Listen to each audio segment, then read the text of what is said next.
बार की बात है कि बनगिरी के घने जंगल में एक उन्मुक्त हाथी ने भारी उत्पात मचा रखा था। वह अपनी ताकत के नशे में चूर होने के कारण किसी को कुछ नहीं समझता था। बनगिरी में ही एक पेड़ पर एक चिड़िया व चिड़े का छोटा सा सुखी संसार था।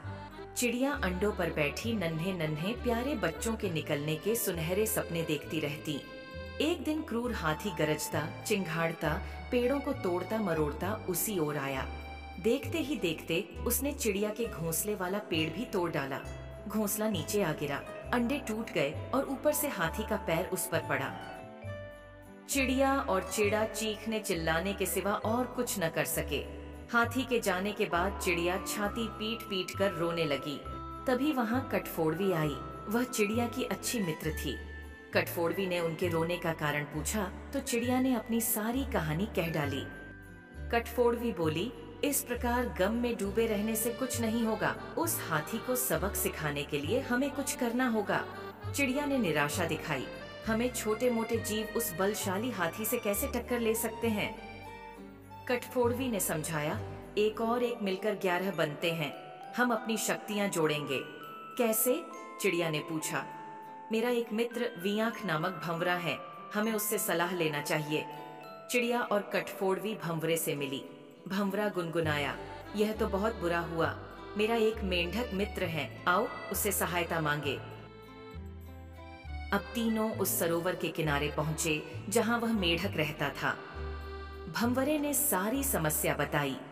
मेंढक भर्राए स्वर में बोला, आप लोग धैर्य से जरा यही मेरी प्रतीक्षा करें। मैं गहरे पानी में बैठकर सोचता हूँ। ऐसा कहकर मेंढक जल में कूद गया। आधे घंटे बाद वह पानी से बाहर आया तो उसकी आंखें चमक रही थीं। वह बोला, दोस्तों, उस हत्यारे हाथी को नष्ट करने की मेरे दिमाग में एक बड़ी अच्छी योजना आई है। उसमें सभी का योगदान होगा। मेंढक ने जैसे ही अपनी योजना बताई, सब खुशी से उछल पड़े। योजना सचमुच ही अद्भुत थी। मेंढक ने दोबारा बारी बारी सबको अपना अपना रोल समझाया। कुछ ही दूर वह उन्मत्त हाथी तोड़फोड़ मचाकर व पेट भरकर कोंपलों वाली शाखाएं खाकर मस्ती में खड़ा झूम रहा था। पहला काम भंवरे का था। वह हाथी के कानों के पास जाकर मधुर राग गूंजाने लगा। राग सुनकर हाथी मस्त होकर आंखें बंद करके झूमने लगा। तभी कटफोड़वी ने अपना काम कर दिखाया। वह आई और अपनी सुई जैसी नुकीली चोंच से उसने तेजी से हाथी पर प्रहार करने लगी। अपनी चोंच से हाथी को बींध डाला। वह तड़पता हुआ अंधा होकर इधर उधर भागने लगा। जैसे जैसे समय बीतता जा रहा था, हाथी का क्रोध बढ़ता जा रहा था। आंखों से नजर न आने के कारण ठोकरों और टक्करों से शरीर जख्मी होता जा रहा था। जख्म उसे और चिल्लाने पर मजबूर कर रहे थे। चिड़िया कृतज्ञ स्वर में मेढक से बोली, भैया, मैं आजीवन तुम्हारी आभारी रहूंगी। तुमने मेरी इतनी सहायता कर दी।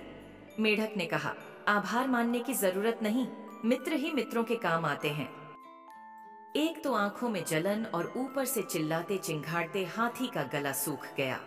उसे तेज प्यास लगने लगी। अब उसे एक ही चीज की तलाश थी, पानी। मेढक ने अपने बहुत से बंधु बांधवों को इकट्ठा किया और उन्हें ले जाकर दूर बहुत बड़े गड्ढे के किनारे बैठकर टर्राने के लिए कहा। सारे मेढक टर्राने लगे।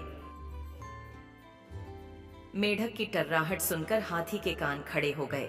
वह यह जानता था कि मेढक जल स्रोत के निकट ही वास करते हैं। वह उसी दिशा में चल पड़ा। टर्राहट और तेज होती जा रही थी। प्यासा हाथी और तेज भागने लगा। जैसे ही हाथी गड्ढे के निकट पहुंचा, मेढकों ने पूरा जोर लगाकर टर्राना शुरू किया। हाथी आगे बढ़ा और विशाल पत्थर की तरह गड्ढे में गिर पड़ा, जहां उसके प्राण पखेरु उड़ते देर न लगी।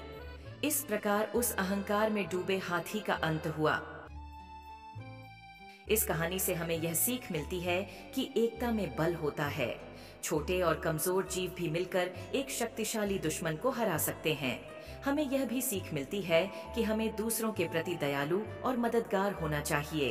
कठिन परिस्थितियों में हमें हार नहीं माननी चाहिए और मिलकर समाधान ढूंढना चाहिए।